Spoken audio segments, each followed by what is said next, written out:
Hello YouTubers, this is Rafael from DIY Solar.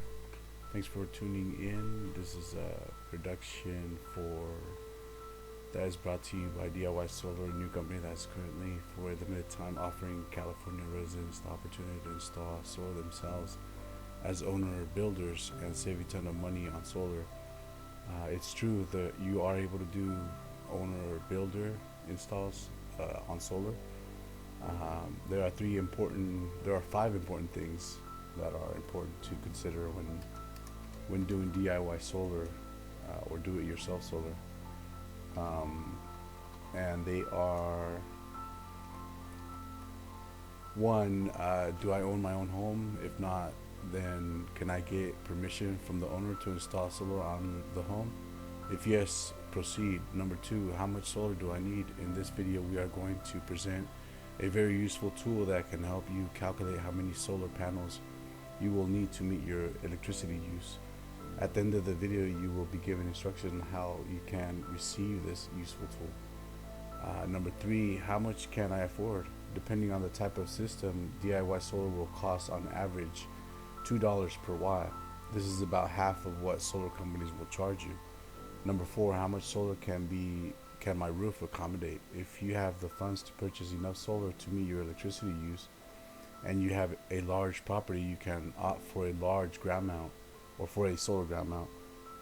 Let us know if that's what you are willing or what you want to do. Number five, if my home's roof is being shaded by trees or other objects, am I able to remove them or get permission to remove them? Once you have answered all these questions, you will be in a good position to begin your purchase of a permit-ready solar plan set from DIY Solar Planning and be one step closer to gain energy independence. Go to https. Let me put that in there.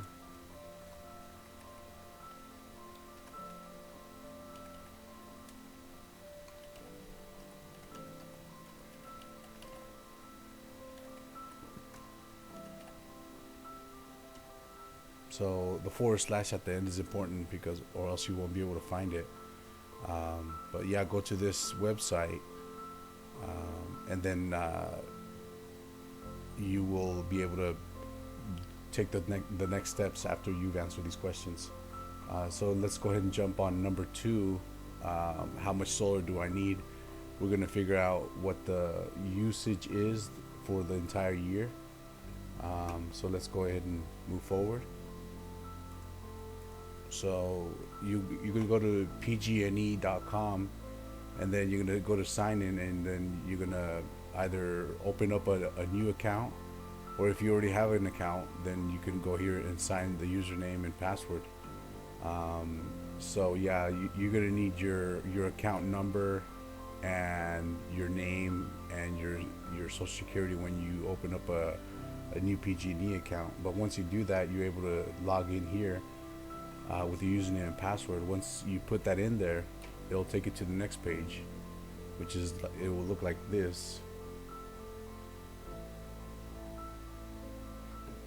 The next page will look like that. So this one indicates the next page. So the next page will look like this. Once you log in, your name will be right here, your account number will be right there. So what we want to do is we want to go here and click right here. Let me bring my pencil. So we want to click right here, and once we click there, the next page will look like let me see.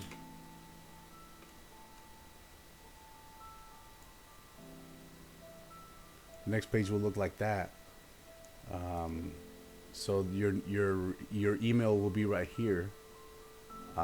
So in order to get the next page will look like that after that, but we need to make sure that this is in year view, and that this is clicked on energy use, and this electricity is also clicked, right? So if all of that, all of those are clicked, you got year view, energy use, and electricity, then you can move forward on the next page,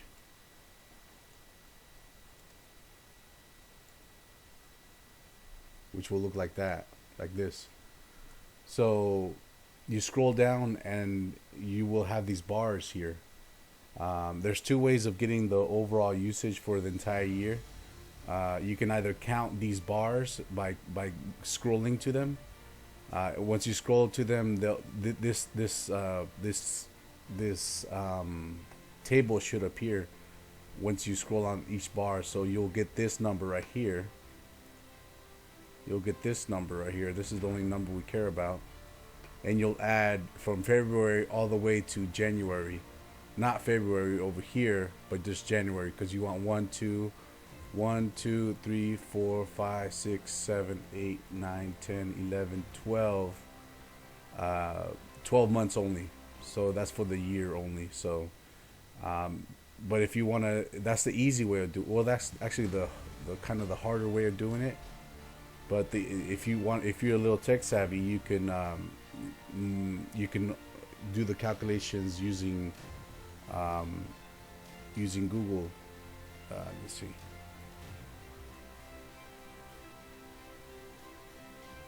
Let's see.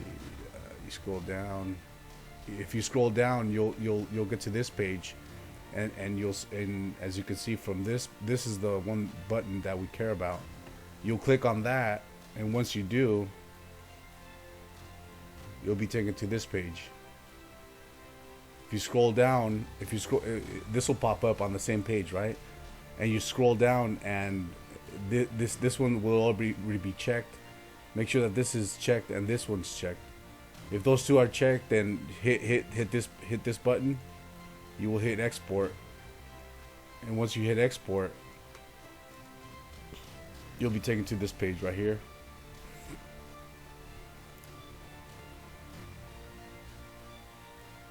Well, actually, once you hit export, there should be a download on your downloads files, and that name will be Bill. Listen, let me see.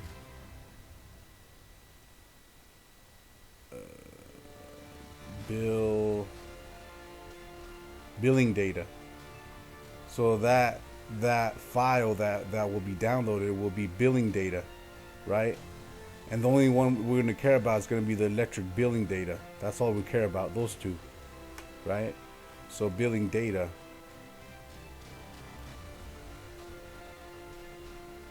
So anyways, once you hit export and you've downloaded billing data, it'll be on your downloads folder on your computer. Next thing that you will do is you go to Google Sheets, and in order to get to Google Sheets, you go to your Google, and you will click here on this button, and Google Sheets should pop up.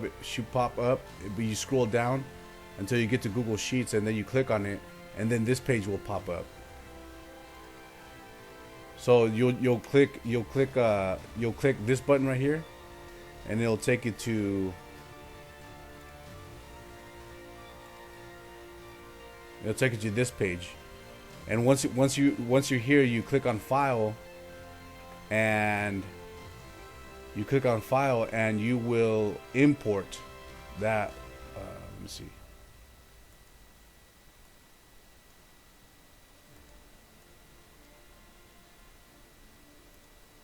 You will click on import, right?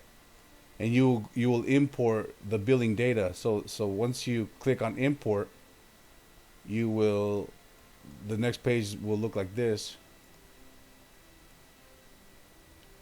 like that, and you will hit upload, right? You will hit upload, and once you hit upload, it'll take you to this page right here, and then you'll select the file from the device,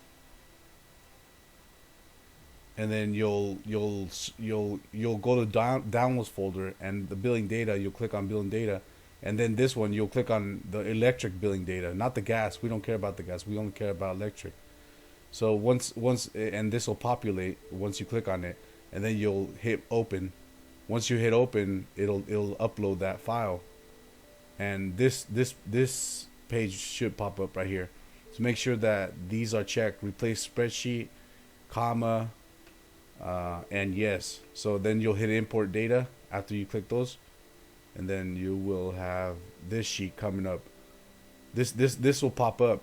Well, actually, this is you have to scroll down all the way down to get to the most recent. We only care about the most recent usage, because you have to take into account the people that live there, and if somebody moves out, kids go to high school or to college, they go to college, then they won't be needing as much electricity than when they're not home. So right here you have, you're only gonna get the last 12. So just count them: 1, 2, 3, 4, 5, 6, 7, 8, 9, 10, 11, 12. So from 622.91 kilowatt hours all the way down to 708.73. But you will type in on this cell right here. You will type in equals, and then type sum, and then parentheses, and then you'll have something in the way right here. But you just click anywhere.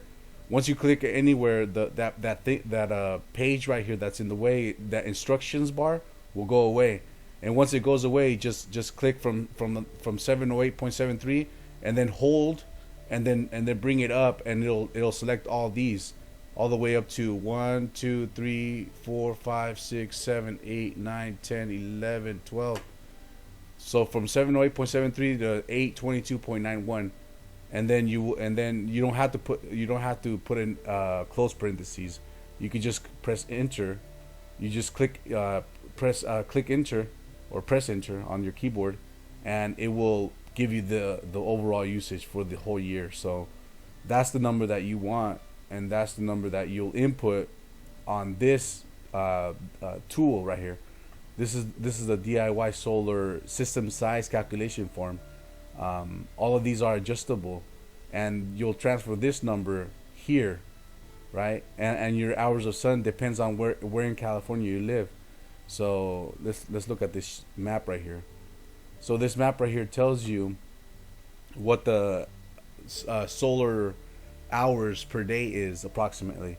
So if you're like in Arizona, you're gonna get a lot of sun. So you got like 6.5 hours. If you live in Southern California, right? Southern California, you got 6.5 hours. But if you live like in Washington, you're only gonna have like 3 hours of sun on average. This is on average. So I live in Yuba City, so I'm like right about here, right? So in California, I'm from 5 hours to 5.5. So because I'm not the top part of California, which would be about 5, and I'm not in the middle, like down here, which would be about 5.5. I'm more in the middle, so I use 5.25 for the hours of sun. So depending on where you live, you'll put that in there, in this box right here, right? Let's see. And then you'll transfer this number here, and also it depends on what kind of module size you want. But if you put your module size right here, some are 280. I mean, there's from 280s all the way to 370s, and you can choose that. I mean, on average, the modules that are in the 300 range are the cheapest ones. So, and they're also good. So Q cells and Panasonics are good, and they're not that expensive. And so with my usage, 7,569.21 kilowatt hours, I need 16.8 modules. So that's about 17 modules. So I need 17 modules for to meet my needs on electricity use. So yeah, go to our email, email us your request for this tool, and we will forward you this tool right here, so you can know how much modules you're gonna need for your system size. anyways, thank you for tuning in, and we hope to for you to visit us on our website, https colon / DIYsolarplanning.com / and this is our number if you want to give us a call. So thank you very much, appreciate it. Thanks for tuning in. Thank you.